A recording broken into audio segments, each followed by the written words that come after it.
Hey guys, I'm Kristen, the anxiety therapist. Thanks for checking out my vlog. Today I'm going to be talking about insomnia, which is closely linked with anxiety. And I figured this would be a good week to discuss this topic since we just had daylight savings time. And I'm sure a lot of us have found that our schedules were a bit thrown off this past week. So insomnia affects our circadian rhythms, and that is our body's internal clock, right? It follows a 24-hour cycle, and it basically lets us know when it's time to be awake and when it's time to go to sleep. And our body produces a hormone called melatonin, which builds up, and then at night it makes us sleepy.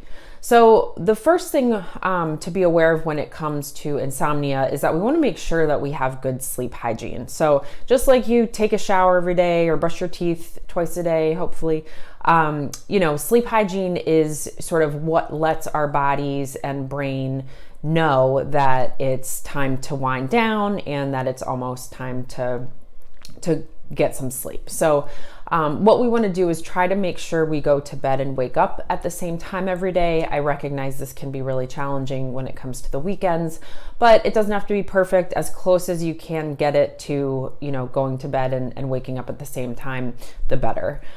We also want to make sure we're not exposing ourselves to screens for at least an hour before bedtime. I know now they have these features where you can sort of dim the blue light, and that can be helpful, but ideally we don't want anything that's going to be kind of overly stimulating. So no phones, no TVs, no iPads, anything like that for about an hour before bed. We want to keep the light dim in our bedrooms, and if you lay down to go to sleep and you can't fall asleep within about 20 minutes, then go ahead and get up out of bed. Don't just stay there and toss and turn. Get up, go to a dimly lit room, maybe read something boring, and then after a few minutes, try to return to bed and go back to sleep. Our bed really shouldn't be used for anything besides sleep, so you don't want to watch TV in bed, you don't want to do work on your laptop in bed. These are all things that kind of make it unclear to our brains what our bed is intended for. We want our brain to make the correlation that our bed is purely intended for sleep. A few additional things is to try not to eat for several hours before bedtime. You might want to cut out caffeine later in the day, and then alcohol really interferes with our ability to sleep deeply. We might be able to sleep, but if we have had a few drinks before bed, we're not going to sleep as well as we would otherwise. I'd also recommend not watching the clock. Often we get so fixated on, oh my gosh, I have to get up at whatever time. That means if I fall asleep right now, I'm only going to get 6 hours of sleep. And we get so worked up just about this idea of falling asleep immediately that it actually has the opposite effect, and it creates more anxiety and more insomnia. So try not to look at the clock, maybe turn it away if you need to, and try to shift the way you think about sleep. Okay, if you fall asleep right now, then that's great. But if you don't, what's the worst that could possibly happen? You're going to be a little bit tired the next day, right? Not the end of the world. If anything, that'll just make you fall asleep more easily the next night. So try to sort of reframe the anxious talk that occurs when we can't fall asleep.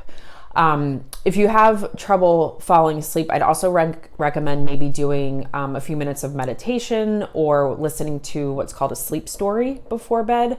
A lot of the meditation apps have these, the Calm app, Headspace. I really like Insight Timer as a meditation app. So play around, see what works for you. You can also do a brain dump, where a lot of times when we lay down to go to sleep, we have all of these racing thoughts, right? So a brain dump is essentially just taking all of those thoughts and dumping them down on a piece of paper, just out, so they're not continually swirling around in your head. It can also be helpful to keep a notepad next to your bed. I know I'm somebody who, if I think of something that I need to get done the next day, I stress about forgetting. And so if you keep a notepad next to your bed, you can jot it down like, oh, I have to remember to make that dentist appointment tomorrow. That way you're not stressing about trying to remember it the next day. Working out also really helps with promoting healthy sleep. So ideally you want to work out in the morning. If not, no, that's not the end of the world, but just be sure that you're not working out too close to bedtime, because you don't want to sort of get your heart rate up before you're meant to go to sleep. And be sure to get a lot of sunlight during the day. That's really going to promote a healthy circadian rhythm. I know, especially here in Chicago in the wintertime, sunlight is hard to come by.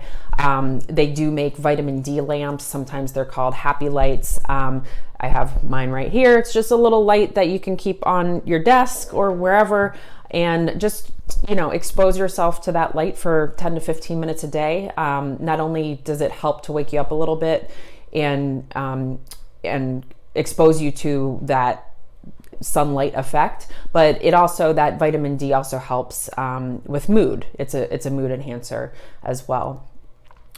We tend to be in the deepest sleep between 2 to 3 a.m. And so that's why we often find ourselves getting sleepy around 2 to 3 in the afternoon as well, because it's sort of this 12-hour cycle. So just be aware of that you're bound to kind of find a lull in late afternoon, and to just think about how to kind of manage that. So maybe take a 10-minute walk outside.